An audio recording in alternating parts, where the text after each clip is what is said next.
Welcome to the Above Mentality Podcast, inspiring stories of success by extraordinary people. And now, your host, H.J. Sanchez.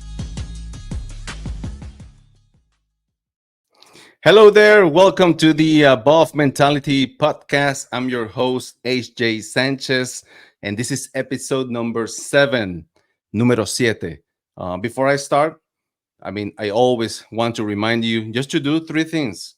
Like the content if you like it, share the content to your friends, and subscribe to the channel. Guys, support our mission. This platform was created in order to highlight success stories by their authors. Ordinary people doing extraordinary things. Today, a great podcast. I'm super excited. If you are a sports fan, listen to me, sports fan, especially football fan, you don't want to miss this podcast. But before I introduce my next guest, a word from our sponsors.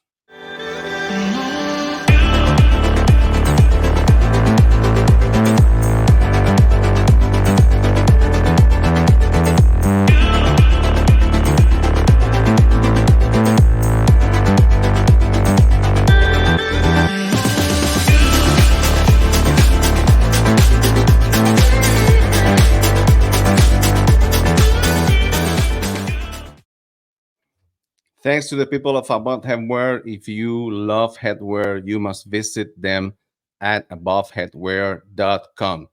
Okay, guys, here's the moment of the truth. With me, I'm very excited to introduce my next guest. He's one of only 2 Puerto Rican NFL players in the NFL, obviously. So here with me is Trystan Colon. How are you, Trystan? Doing good. How you doing? Oh, the man doing great. Thank you so much for accepting my invitation. Of course. Uh, Thank you for having us. No, it really means a lot. So no, I I appreciate you. Thank you. Thank you so much. Next to you, that beautiful woman next to you is your mom, Thanks. Neisa Rosario, right, Neisa? Mhm. Yeah. Yeah, perfect. Hi, how are you? Thank you for having us. Oh yes, thank you for accepting my invitation, Trystan. So, like I said on my intro, you're currently an NFL player. You're part of the Arizona Cardinals team, right? And Yep. you're offensive lineman. Is that Yep. true? Accurate? Yep. That's all correct. You're doing great. Perfect. Perfect. So, Tristan, let's start. This is the first question I always ask my guests. Who is Trystan Colon? How will you describe yourself for those people listening to us on Spotify or watching us on YouTube? So, who is Trystan Colon? So Trystan Colon, I always start my Trystan Colon is a dad. He's a dad of 3 beautiful babies. Yes. They're currently it's nap time right now, so they're getting their sleep in. Uh I'm a husband. I'm a son, a brother. Love it. I got lots of siblings, a cousin, a grandson. So I like to always describe those kind of things ever before I get in and say I am a football player as well. Yes. Um, but those Definitely. things are kind of always my family and my family around me has always been the most important thing to me, and I always I want to make sure and get that across before anybody learns about football. Yes, I love it, Tristan. Actually, that's my profile description on every social media platform. Like you just said, I'm a husband, I'm a dad, son, etc. That support system is that help me to get to where I am. So Oh yeah. well said. I very identify with your words. So thank you so much for that. Tristan, let's start with going back. You were born in Webb City, Missouri, Yeah. correct? Yeah. Okay, so how do you end in Webb City, Missouri? I know, and let me put it in context. I know your mom and your dad both Puerto Rican from Juana Diaz, Puerto Rico. Shout out to Yeah. the people of Juana Diaz. Yeah. Uh, so they moved to Missouri, and then you were born there, right? Yeah. Mhm. And my first question is, do you consider yourself being a Puerto Rican? 100%. Boricua through and through. And actually I got it all tattooed aquí. I Oh, got wow. Flor de Mango, El Coquí. Oh Uh, my God. so yeah, Wow. Yeah. it's always been very personal to me. I was born here in Missouri, but growing up, Take and it then, like yeah, this. Toma, yeah, here you go, Toma. Any kind of break I had growing up, whether it was winter break, spring break, summer break, my mom always sent us to live with my grandparents in Juanadilla. So I was running around the streets in my shorts and my underwear. I was at home with grandpa. So yeah, no, I love Puerto Rico. I 100% consider myself Puerto Rican. Wow. I got to take my kids back to Puerto Rico finally last summer for Nice. our family reunion. So no, it's very important to me. I take pride in it. I'm very prideful about being Puerto Rican. There you go. Yeah. Nice, nice, nice to know. Thank you so much for that, Tristan. So, I mean, being through your roots, Puerto Rican roots is very important. So, congrats on that. I Uh, appreciate and, a, it. and a and a great answer, right? Tristan, what do you like the most about Puerto Rico? I mean, on your last visit, what do you like to do when you come here to? I mean, there to Puerto Rico. So it's funny you say that. Everybody, loves the beaches and everybody, getting to be around the family things. But for me, obviously being an offensive lineman, it's all the comida and eating, The especially, fuel. yeah, yeah. I mean, all the empanadilla, mofongo, getting on there, getting some flan. So no, I always love going back to the island, get some nice home cooking from my abuela and all You that. forget about the pan Yeah, sobao. the pan salvado, pan Ah, dulce, panzo, wow, going to wow. you know what I mean? Getting the sandwich or the huevos in the morning and stuff like that. So, yeah, no, I love the food. It's always the food. Anytime I get a break, I always text my mom, like, Mom, I'm at home. I need some flan. If you can come bring some flan. And yeah. Actually, my favorite dessert ever is flan de coco queso, and it's made in Janelle's kitchen in Juana Diaz. Yeah, yeah. You must try that flan. We're It's gonna I'm amazing. yeah, I'm in it. Nice. this time when we went for the summer, obviously we can enjoy vacation more. And we had an Airbnb in San Juan, and I always go to Juana Diaz. I visit the island, but I always go to Juana Diaz. Sure. And I wasn't familiar with the island. Of the first thing he asks is, "¿Dónde está la panadería?" I'm like, "Well, let's Google it." We didn't even know. All we had to do was cross the street. It was behind the place in a gated area. So we go on the car. I'm like, ahí está el portón, por ahí. Y cuando él Easy entró, access. Yeah. I was thinking we're gonna buy like, a pan sabao, a few. No, no. Uh-huh. He gets out of there with a whole flan, and he gets out of there with like 3 or 4 pan. And when we get there, his wife goes, I'm like, oh, he's in Puerto Rico. Fue a la panadería. She couldn't believe all the things that he brought in, and the kids loved it. The It's kids so loved the worth it, right? parujitos. Yeah. Mhm. Oh yeah. Tristan, just talking about food, specifically nutrition, diet. I mean, what is a day on your life when you are in, I mean, season, right? Preparing yourself for the Yeah. season. Do you, I mean, what will be that day in a life, food wise, right? So for me personally, my first 2 years in the league, I was super particular about, what I was eating and what I was putting in my body.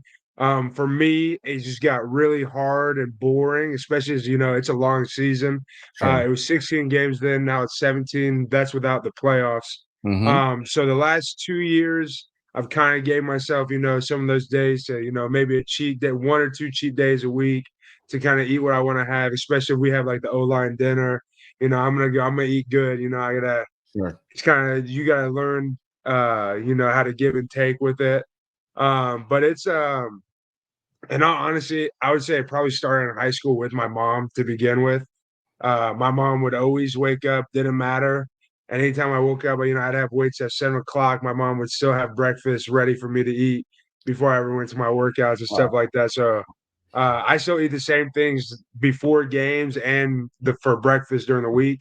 So, breakfast, I always have, 4 or 5 eggs, ham and cheese, Sure. scrambled, um, kind of throwing some carbs here and there.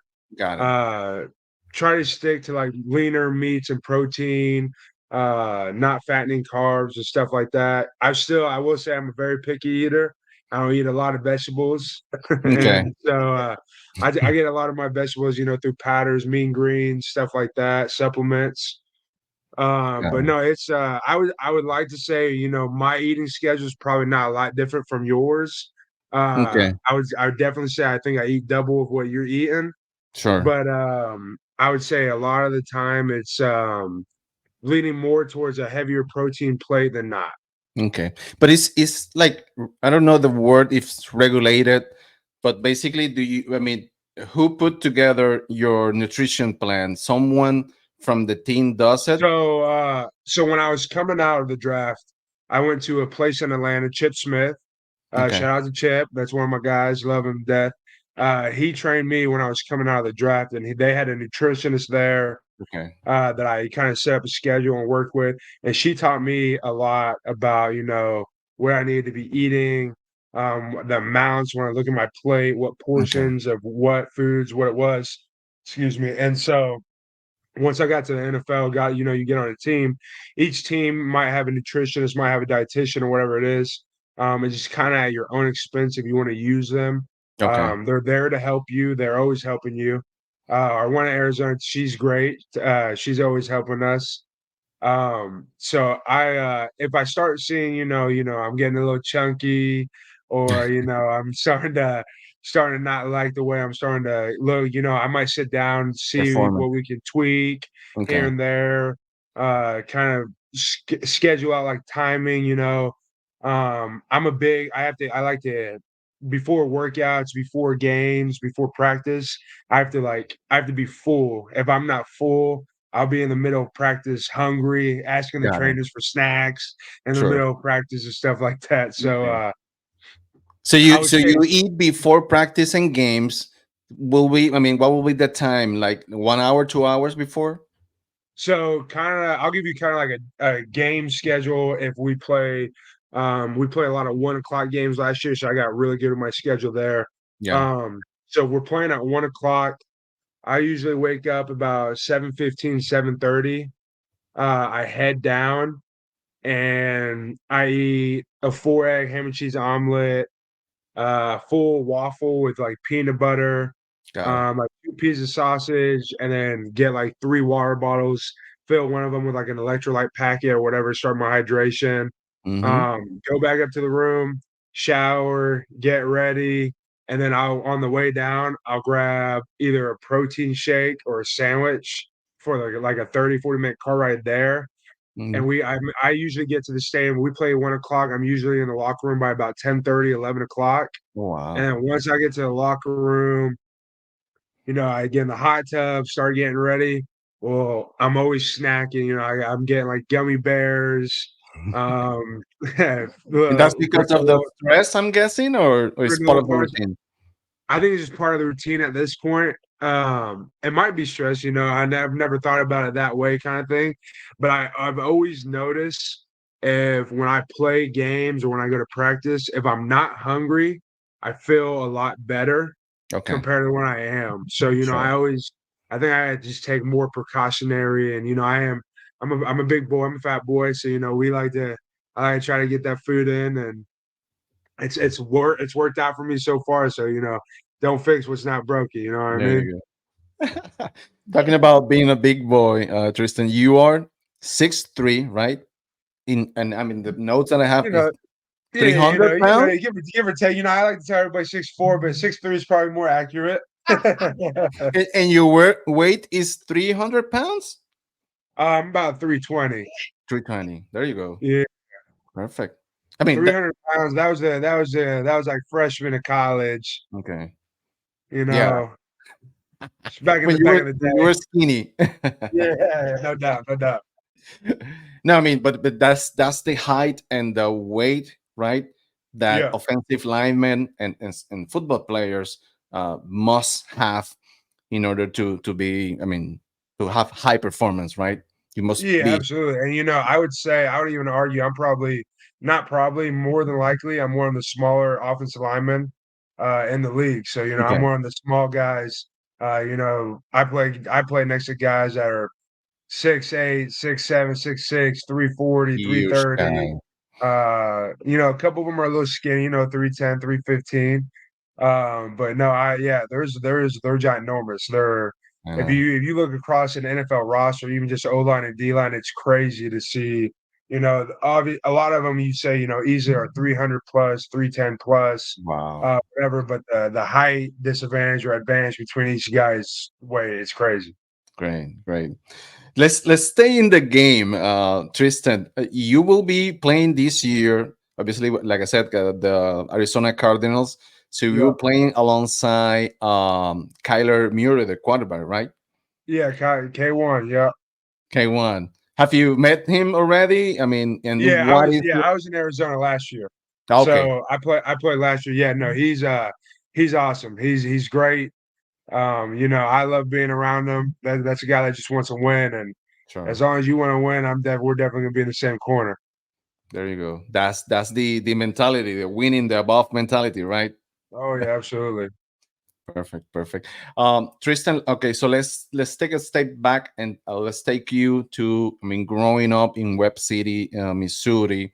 I have here on my notes that you lost your dad a very early age.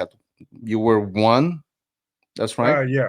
Okay. So tell me about growing up without that that figure, especially in a sport that is so man related, right? So how was your childhood growing up in Missouri, and then who was that father figure all the way until you get to college and play football? So I would say I was people always ask me this, and I'm always, my dad passed away when I was such a young age. I don't really like remember him. Yeah. Everything, I know and is everything I'm told, stories from my mom, stories from Sure. my other uncles, my grandparents and stuff like that. Um, so those are kind of the ways I try to remember my father. Moving on from that, I would say I was really lucky and blessed to grow up in the community I was in. My mom was working 2, 3 jobs all the time, trying to make sure provide and make sure we were always taken care of. So me Sure. and my brother, we might have been running the town, running, hanging out, running around town and stuff. So we always had people looking after us, looking out for us, always telling my mom what we were up to. So we couldn't get away with nothing. But I was super lucky. I have a couple godparents and family and things around like that. So they were always helping out, Sure. always looking to help. I had a family that helped my mom with me that took me in. And they without them, without Nate, Nate Bass, he was a big father figure for me. Okay. And, having to grow to be a man and learn, you know, how to do things the right way. But even more than him is even I would say probably my head coach, my high school head coach, John Mhm. Roderick. Um, I don't know what kind of notes you got on him, but he's a crazy character. That his all his achievements speak for himself. But even without those achievements, the characteristics he has is I would do anything for him. He There always you go. had my back, always looked out for me. Anytime I was having a rough day or going through some stuff, he always pulled me aside, pulled me into his office. Sure. Uh, you know, I grew up a lot of my life without that kind of father figure, that father dad. So I would get into trouble in school. I would get in arguments. I would get in fights, and those kind of things. And he would always be pulling me aside, like, "Hey, what are you doing? Like, Yeah. you got a great opportunity here. Keep your head on straight." Like, he would always pull me aside, give me like these popsicles. We'd hang out, talk, give me candy, stuff like that, and kind of shoot me along. But no, yeah, with those two men always come to my mind whenever you're talking about those father figures. There you go. There you go. Neisa, I'm gonna take advantage that you're here. How was Tristan growing up? He's my middle child. You know how they say the oldest one is really nice. The little one, she's a little bit of a baby, but this one, he is it. Yeah. He pushed me. There you I go. always say that whatever happens now, it doesn't matter because he already pushed my buttons for me to get everything that I need to know about being a parent. There you go. He's always have a good heart. He was never like in bad. Like when he say he's in trouble, yeah, I mean every all boys. He was Sure, a hundred sure. percent boys. Nothing bad that I really had Nothing to worry major. about it. But he was always so concentrated on what his goal was and where he wanted to be in life that he knew how much he could push those buttons because he Right. never wanted to be the opportunity that he has been given now. He never wanted that taken away from him. There you Everybody go. that asked me, I said I never had to worry. Neither his oldest brother never had to worry about them in school. I never had to Mhm. worry about the work being done or anything because they didn't want to be in trouble in school. They didn't want to tell them that they needed to go to detention and that they couldn't go play football. So because they had that's the goal they had in mind, they themselves did the work. They knew they needed to keep the grades. They knew they needed to stay out of trouble.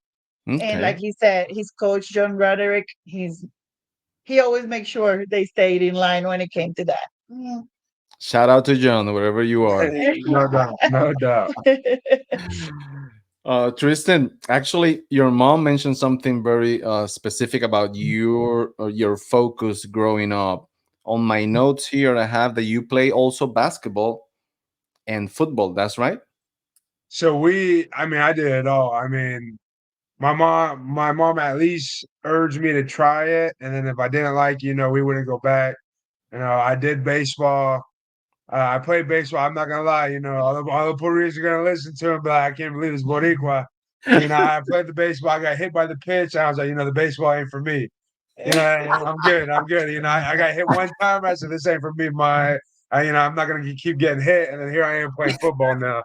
So Tristan, that's the story of I mean everybody, right? That's my yeah, same story. I mean, I'm not a professional athlete, but like you, my parents encouraged me to play every sport, and I start like a good Puerto Rican baseball.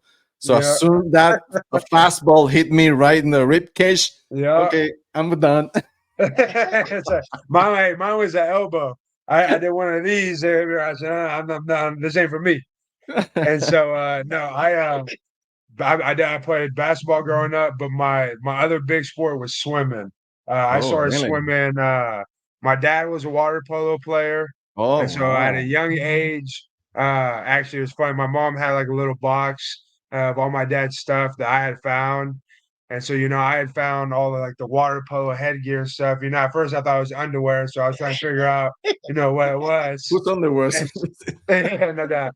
And so then my mom, was like, no, like your dad played water polo. And I'm like, oh, I want to be a swimmer.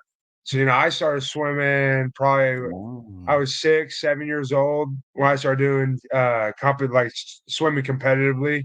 When we first started swimming, our swim team here maybe had like 8 people in it. It was me, and then the rest of the people were all high schoolers. okay. So it was kind of crazy to see. I got to be part of the whole process. They have a giant swim team now, and it's always cool looking at it now. But to see where it started when I was there, it was always cool. But yeah, Great. swimming was my. I played basketball, I played football, but swimming was always kind of my thing growing up. I loved swimming. Okay, so a follow-up question will be when was that moment where you said no? I mean, not swimming no more. Let's focus on football. So You it's funny you bring that up. So the way sports work here in Missouri, you're only allowed to do one sport per season. So really? you got spring, summer, fall, and winter. Oh, okay. If Yeah. you're in the school, like so, like boys swimming and men's football season are both in the fall. So Okay. you either got to play football or you got to Or swim. You swim. can't do both. Decision And time, so Tristan. well, growing up, I did it all. I would go from swim practice in the morning and then go to school and then would have football Oof. in the afternoon. So for me, it was, and that was the other thing. I started swimming when I was 6 years old. So I was super passionate. I thought I was the next Michael Phelps. I was telling, I'm telling everybody, I'm the next Michael Phelps. And actually, so in eighth grade, the year before you get to high school, we're at football and it's the day that we're getting our pads and our helmet. So you're with the coaches and stuff. And I actually said to my coach, I said, I don't really know why I'm here. I'm not playing football in high school. I'm swimming. Wow. And so I was like, I don't really know why I'm even here doing this right now. And he was like, oh, is that how you feel? And I said, yeah, like I'm not playing football next year. This is my last year playing football. Well, of course, so Coach Rod, his youngest son, Tyson, he's one of my really good friends. He was the quarterback in my class. And so me and Tyson were super close. So Coach Rod, his son was a quarterback. So word got back to Coach Rod that I wasn't gonna be playing football and that I was gonna be swimming. And I think he was at our house the next day and telling my mom, they said this will be a giant mistake if you don't let him play. If you don't make him play football, he's got a great opportunity. He's a big kid. Wow. He's probably going to get a scholarship. And, when you start talking scholarship, not having to pay, to go to college, it's a big deal. So, Sure. next thing you know, on top of that, I had a crazy growth spurt between eighth grade and freshman year. I was always one of the bigger kids, but between eighth grade and freshman year, I grew like 4 or 5 inches and put on like 20, 30 pounds. And Oof. so, you show up summer freshman and said, I might be time to just play football. Thankfully, we made the right choice. And, here I am. Wow, what a great story, Tristan. From swimming to football. Wow. And Oh yeah. actually, Coach Rod vision of you, right? I mean, Yeah. he saw something on you that said, "Hey, you must go and play football." Uh, Yeah. Wondering what was it, Tristan? I mean, why he So said, I'm glad you asked that 'cause me and him have had this conversation a couple of times because he was again like you're saying, no offense to my mom and I love her to death, but she didn't really understand the game of football at the time. Like she's the mom that's showing up and she's just yelling when you're "Sure, on the field.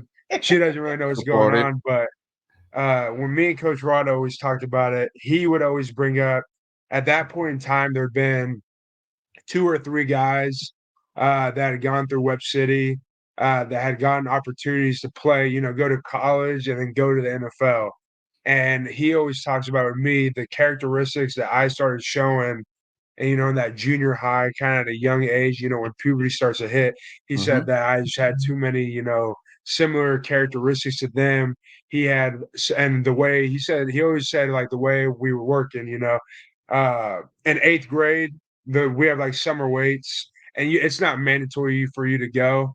But me and like eight of my friends, we would show up to the Show up. summer weights, just all the high schoolers, and then nine of us like eighth graders, and we would show up and we were working out with them and getting after it. So he always made sure to let us know, it'd be a giant mistake. Like you have Sure. all this potential, you have a really good opportunity. He just didn't want me to blow it. And Wow. I'm always super appreciative because again, he was always, that first person that believed in me and, saw the vision of where this could go. I call Coach Rod the guide, right? Everybody, each of us must have a guide, that person that sit down with you and said to you, "Hey, Tristan, I mean, you must go this way or do that," because I think, I mean, those guys are the ones watching, right? And they Yeah, have the clear vision and they help you follow different pathways based on what they're seeing, what they see on you and capabilities, your mentality, etc. So yeah, I'm glad. I mean, yeah. obviously No, you're hey, glad. I'm glad too. Trust me. So once you decided, okay, football it is, Tristan. What what were your goals? I mean, okay, so I'm gonna play high school football, or do you from the very beginning uh, thought that, hey, I have a career here, I want to be and want to get to the NFL? So I'm also, yeah, it's good you asked it. So, the NFL was never in my mind. Okay. To be honest with you, even at a young age, I barely followed football. Once I got to high school, the just to kind of give you an insight about Webb City. So my coach Rod, the one we're talking about, he Yes. just retired 2, 3 years ago, and he's in the Missouri Sports Hall of Fame. He lost, I think, like 20-ish games in like 15 years of coaching. He won like 12 state championships. Wow. For me in high school, I played 4 years of football. We lost 2 games in 4 years, and we won 3 rings. So, that my junior year, we were the number 8 team in the country. So Wow. we were I can so like our hometown is like a football powerhouse. Like Okay. everybody, the joke around is like anytime there's a football team, anytime there's a football game, is a perfect time to rob the town because ain't nobody's home. Nobody's. And so and so so no, so NFL was never on my mind. The goal whenever we decided football. My older brother was a senior when I was a freshman, Okay. and for me, I always looked up to my older brother. He always set the example. He was a great student. He was a phenomenal football player.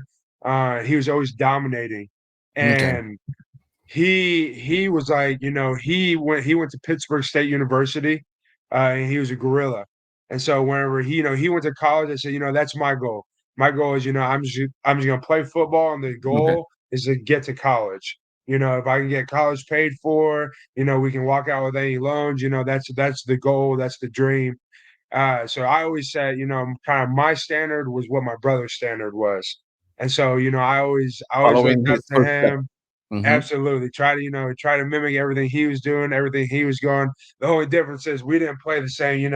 I played offensive line, my brother played defensive line. So Mm. we were going against each other and butting the heads. And so But that's a but perfect practice partner, right? yeah, no, he definitely he shaped me up. I always love telling this story just because I was a freshman, he was a senior. I think it was one of our like first day of padded practices or whatever, my coaches are, hyping it up and like, oh, Tristan and Jose, oh, kind of hyping it up. And so they line us up together. And I didn't know this at the time, but they knew that we weren't gonna go. He was a senior and I was a freshman. They weren't gonna actually let us go against each other. But they had lined us up and I'm like, I'm ready, I'm gonna kick his ass. I'm gonna do this. And we literally get in our stance, and my brother gets in his stance, and they're getting ready to tweet the whistle. And my brother just smacks my hand, and I eat. I just fall forward, hit my face on the ground, and then, everybody's kind of just laughing and giggling, like we're not gonna let you guys go against each other. And Yeah. so, Family no, first. that yeah, no, that. But to go back to your original, no, NFL was never. And honestly, I ended up going to the University of Missouri. They're a Division I school in the SEC. At the time that they started recruiting me, they were a top 10, top 15 team back to back years. Were really really good, Nice. and I never dreamed in a million years that I would have been recruited to do that. I always thought, you know, uh, Division II or JUCO was kind of what my goal was. I never that wasn't my aspiration until it got put in my vision.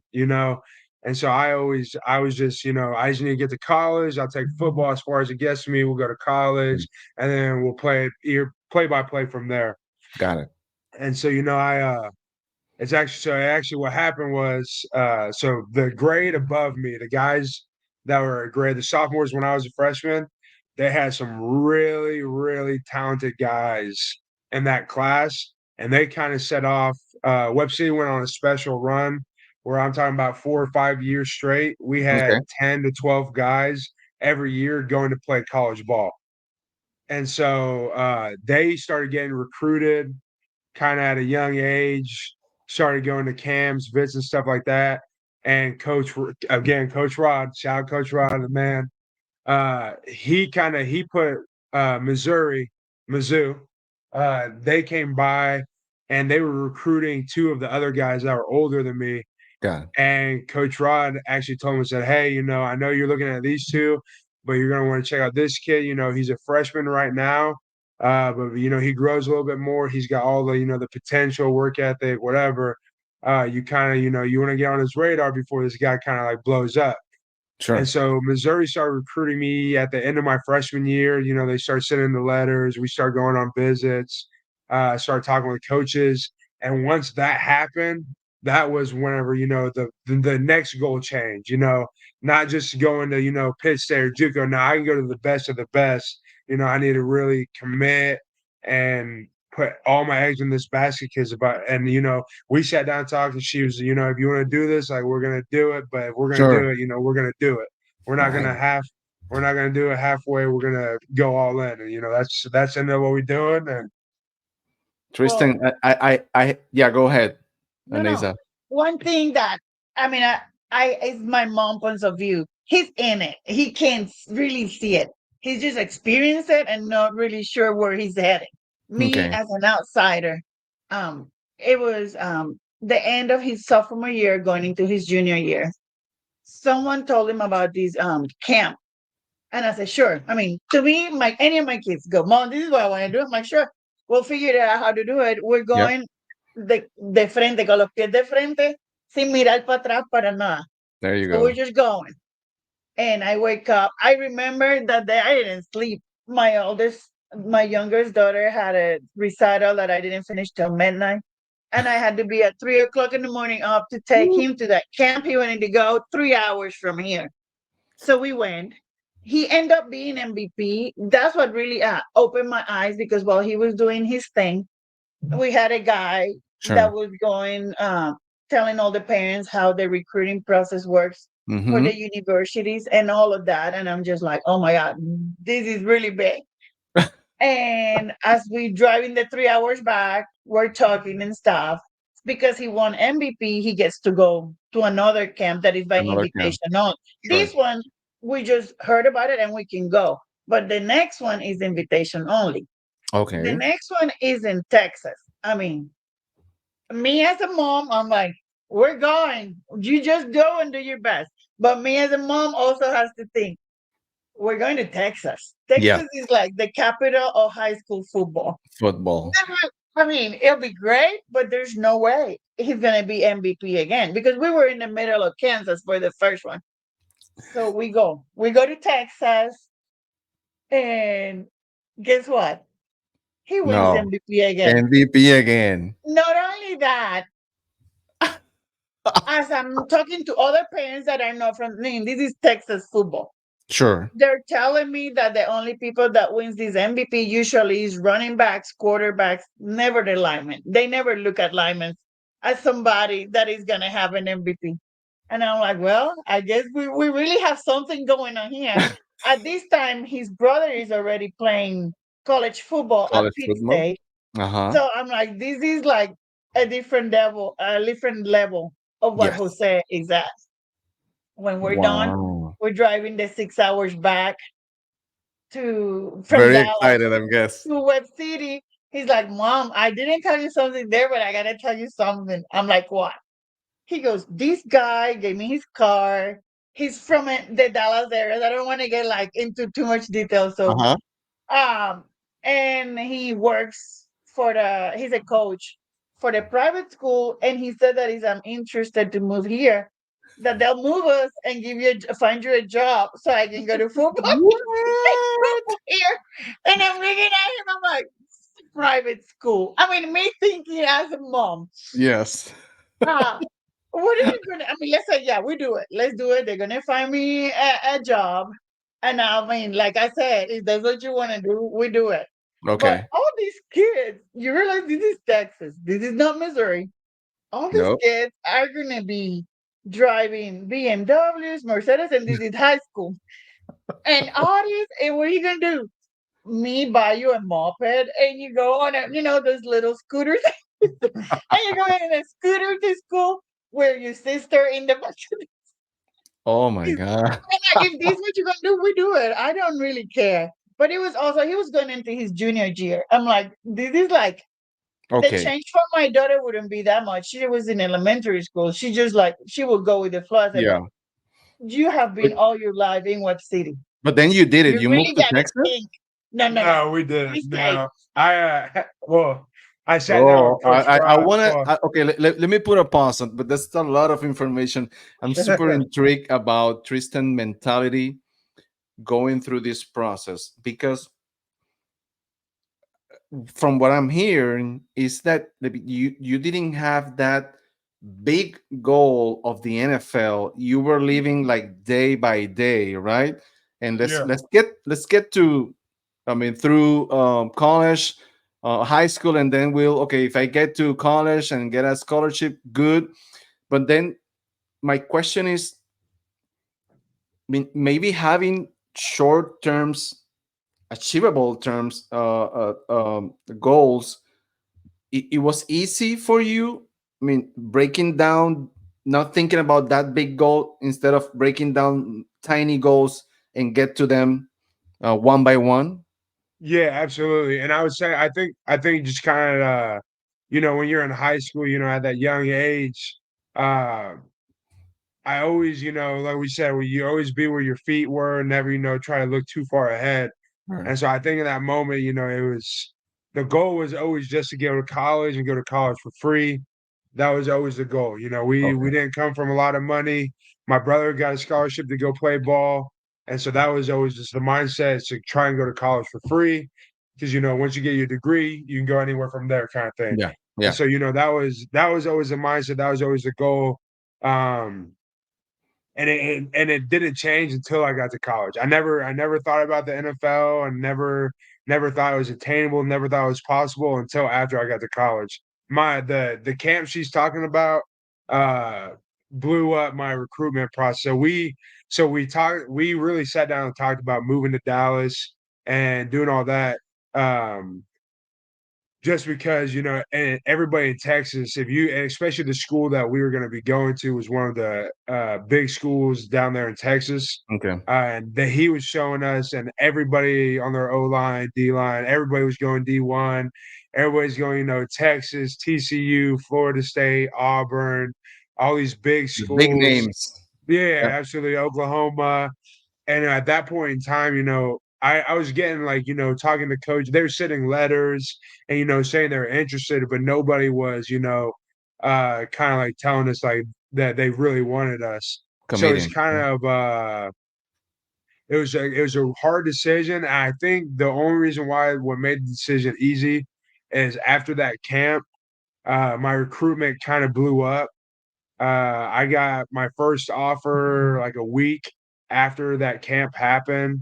And then after I got that first offer, I think I got 20 offers in the next 3 weeks. And so once the kind of scholarships started coming in, it was okay, we should stay here in Web City. There's no point. Like, I'm getting offers. Like, I'm going to go to college. Now it's just kind of, deciding what college we're going to go to. That was another crazy part. I did not realize it. We could knocking on our door. Like, because first he decided to go to Missouri in his Yeah. early in his junior I year. so I committed to Mizzou at the end of my sophomore, beginning of my junior year. Okay. Like I was Wow. telling you about the high school I was going to. Well, that was the other thing. I got those 30 offers in like a 3 week span. Um, I love the Mizzou. I love the coaches, and it was only a 3.5 hour drive from home. So my mom, my family could still come to my games, but it was far enough to mom couldn't come knock on my door every other day. And so before we jump to that, I guess so that's why I went to Mizzou. Um, a whole bunch of stuff kind of happened. So I was committed for 2 years. My senior year, I wanted to commit early because the high school I was at, we were going to state every year. I didn't want to miss practice. I wanted to Yeah. hang out with my friends. I wanted to focus, on winning the next championship. And so, my senior, so I committed before the beginning of my junior year, and then so here we are, my senior year, 2 years later after I committed. A lot of stuff happened at Missouri's campus. The head coach ended up stepping down, who I had committed under. That was supposed to be my coach. He Ooh. stepped down, Okay. and they fired the whole staff. And so, and this was like I was supposed to leave in December. They fired them in beginning of November. So I was supposed to go to school like a month later. And so I ended up reopening my commitment. I decommitted, reopened my recruitment to other schools.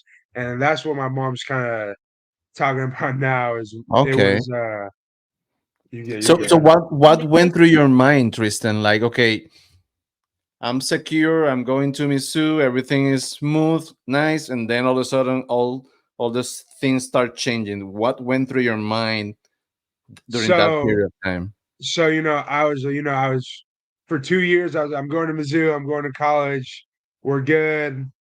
It's actually funny because we were still getting invited to camps, and so I wanted to be a high school All-American, so I was going to all the camps still committed, doing all these things. And then my senior year, once kind of all that stuff happened, it got scared just because I knew we still had offers and interest from other schools Okay. because once the coaching staff got fired, it kind of became like an all out. Coaches started calling us, started DMing us, like she's saying. We had a coach that showed up to our front door at like 8 o'clock at night while we were finishing dinner. So yeah, no, it was like an Oh all no. out. It was an all out fest at that point. It was coaches were just showing up. So that's Sure. kind of then I reopened my recruitment. Just I wasn't sure what was going to happen at Mizzou. I still loved Mizzou, still wanted to go there, but I didn't know who my coaches were going to be. And there was other schools. Arkansas was only an hour away. They started calling us. One of my best friends, Keontae, was at Minnesota, and Minnesota started calling us. Um, Wow. we took a visit to Iowa State. I love the coaches there, so it was really tempting there. We went to OU. OU got interested, and they were only a 2.5 hour, 3 hour drive. So it just kind of blew up. After I decommitted, it was like going through the whole process all over again. Again. At a Um, bigger scale. at a big yeah, because more schools Sure. than were interested. Uh, and they were trying to take advantage, kind of thing, of all the turmoil that was going on in Missouri, trying to get me Wow. to switch. Were you scared like what's gonna happen, where I'm gonna be from family perspective, Nasa? I mean, what's gonna happen? I mean, what went through your mind during those moments? I wasn't worried. And I always told him, you need to go to where you want to go. Or Sure. how I get there, you let me worry about that. And I will always be there. That wasn't his concern. That was my problem and my concern. But I also have taught all three of my kids, you just have to roll with the punches. I mean, no matter how bad the outcome is, you always Yeah. focus on the positive. You just roll And with the move punches and forward. just best for the best for the best. Just hope for the best. There you go. Hmm. There you go. And I want to ask you this question, Tristan, because I mean, you talk about your high school success, and I have here that you went 43-2. Wow. Yeah. 15-0 season in 2014. So I mean, you were killing it, and your team were killing it in high school, and so you have this winning, and there's a lot of success winning the MVP and an invitational tournament, winning the MVP on the other tournament or other invitational, and then goes professional. From my notes here, says you went undrafted, right? Yeah. How was that moment? Like, hey, I know I have what it takes. I have this success track. I'm winning. My team is winning MVP, and then you didn't get drafted. What went through your mind? So, Well, I mean, how do you adapt Well, to that change and that from being on the top now you are, let's say, on the bottom, right? so that was a whole different. Uh, so I'll take it back a little bit further to the draft. Okay, So I get to Mizzou. And I had two offensive line coaches while I was there. Glenn Ellerby, he's the O line coach now at Tennessee, and he kind of taught me, how to play hard, be fat, like just playing hard kind of thing. And I had sure. my next O line coach, who's Brad Davis, and he's the O line coach at LSU. I think he's the best in the entire world. I love him to death. That's my guy, and I still talk to him now. Um, so I went through a phase, and Coach Davis actually brought me down from it. So once I got to Mizzou, I get to Mizzou my freshman year, and I redshirt. I'm not the guy, I'm not the guy, whatever. I get there in the spring. I went from like the backup to fifth string, and I'm pretty sure they thought I was done. I wanted to transfer. I wanted to leave. I didn't want to be there. And Okay. my mom and Coach Rod sat me down and were like, "We're not transferring. You made a commitment. You're there. We're gonna do it." Hmm. My freshman year, after my freshman year, redshirt. So we go into my redshirt freshman year. I ended up winning the starting job. I'm a All SEC freshman All American. I think I'm the coolest thing in town. You know what I mean? Nobody can tell me anything. I think I'm I'm the killing best it. player that's ever walked the earth, you know? And Sure. then I get my new coach, which is Brad Davis. Coach Davis comes in, and he brought me back down to earth. You know, I showed up in that spring. I didn't have a good camp. I was out of shape. Mm. Wasn't playing my best ball. Wasn't playing well. And we go into that sophomore year, and I had an okay season. I was second team All SEC, so I had an okay season. Not where we wanted to be, and he's the one who kind of sat me down and was like, "Listen, bro, like you need to take care of all these things, and you can go to the NFL. Like you can play in the league. Like Okay. you're super intelligent. You play hard. You're good. Like you're a good player. Like you can get this going." We go into my last year, and I have a really good season my last year. Uh, everybody's we get to the end of the year though. I had a good season, but the team didn't. We didn't have a good season as a whole. And they fired my whole staff. Oh So they wow. fired the whole staff, and so I had two decisions to make. Well, three that I didn't. Three now looking back on it, but it was only two in my mind.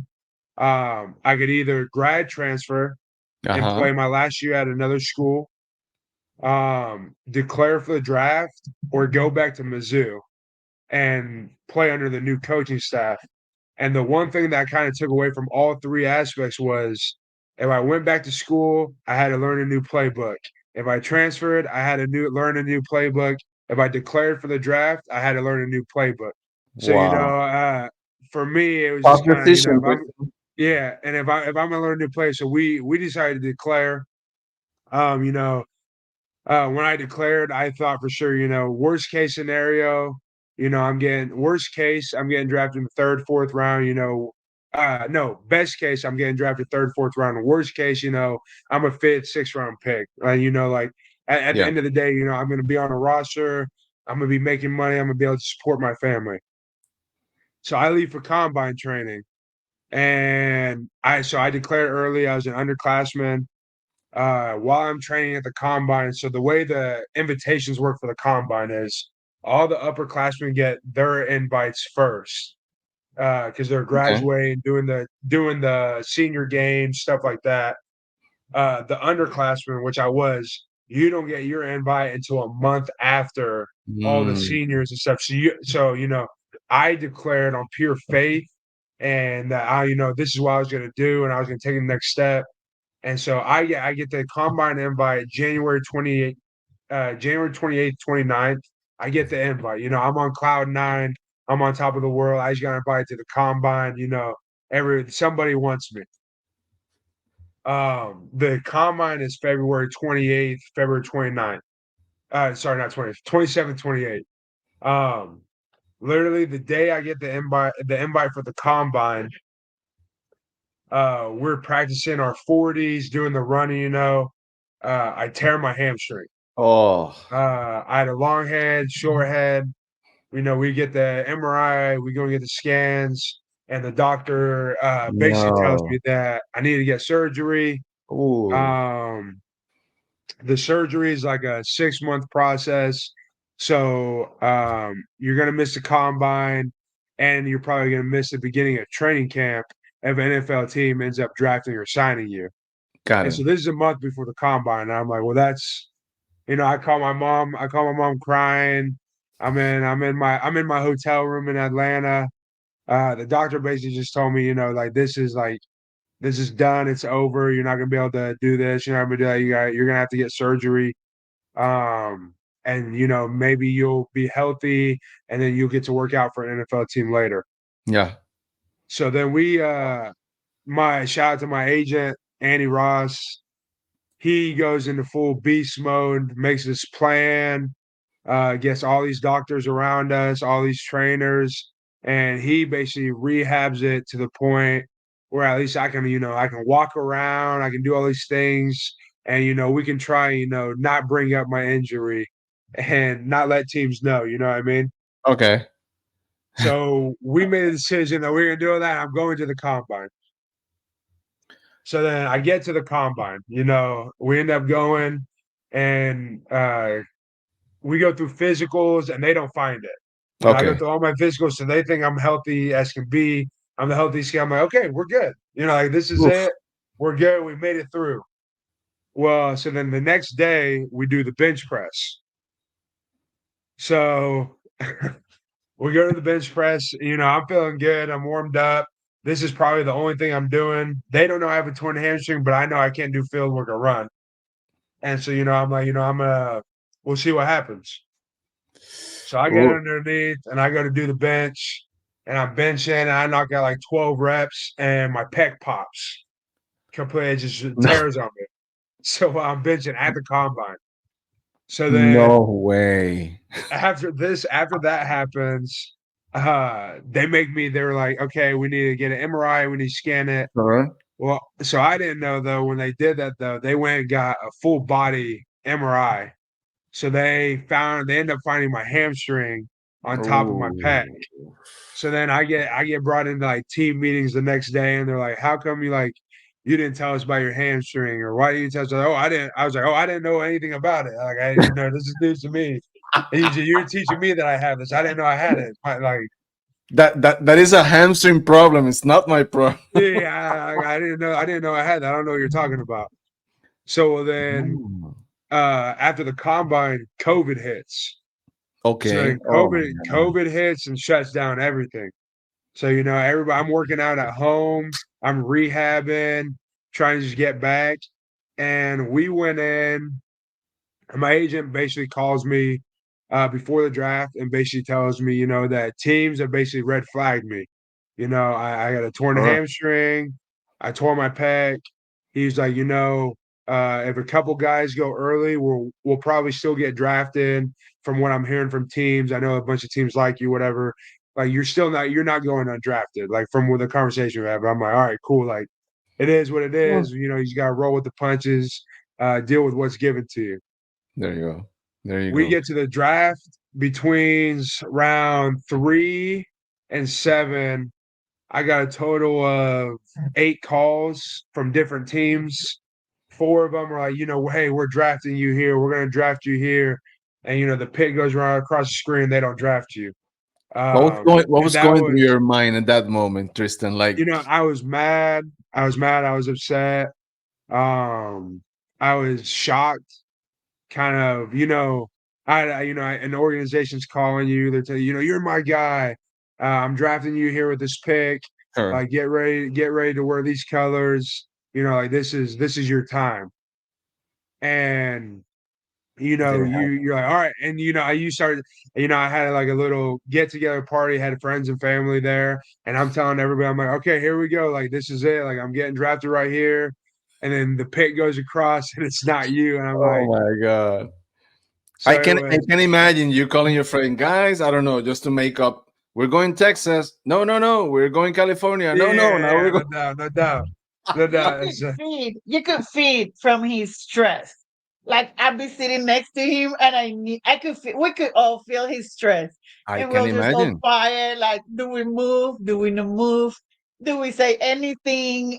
It was the most stressful weekend, But I think. Tristan, what is surprising for me is like you knowing you have a hamstring problem, pec problem, that you in your mind you're still positive about being drafted.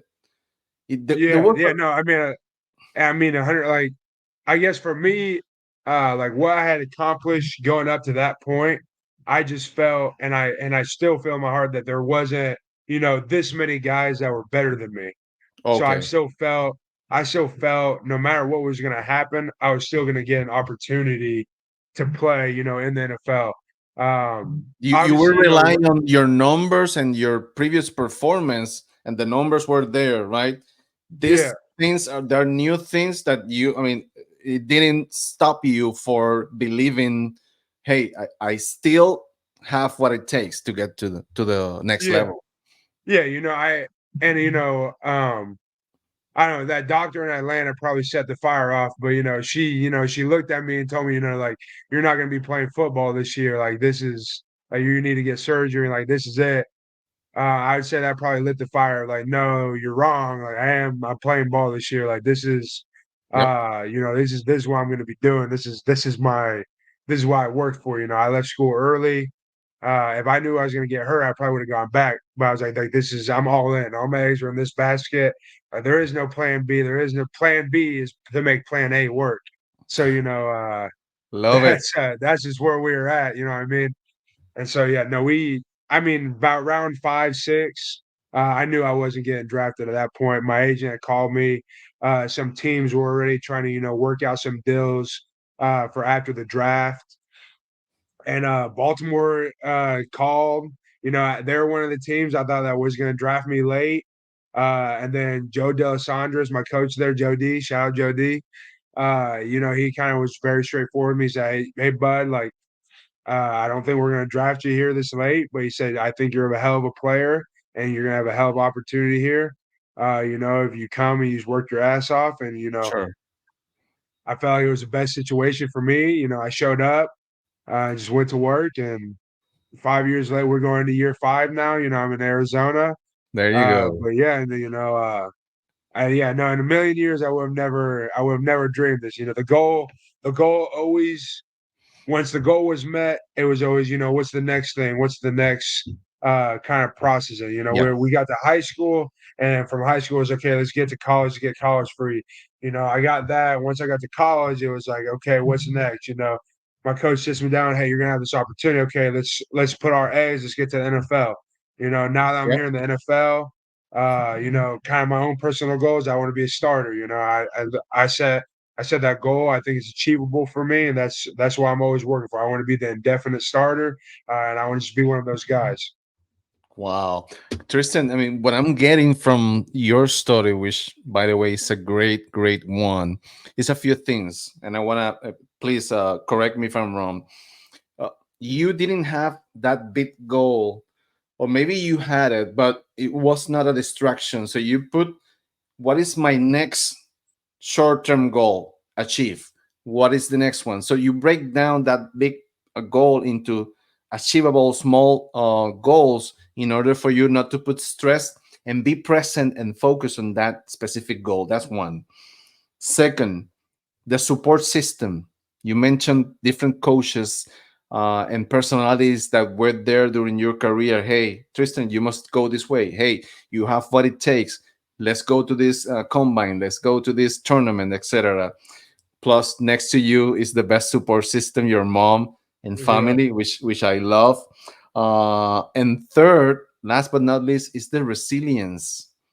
I mean, even though you were hit multiple times, knockdowns, you stood up, keep fighting, keep getting there for your dreams. So, I mean, what a great story, Tristan. I appreciate that. Yeah, no, it's It's been a long journey. The journey's still not over. We're still going.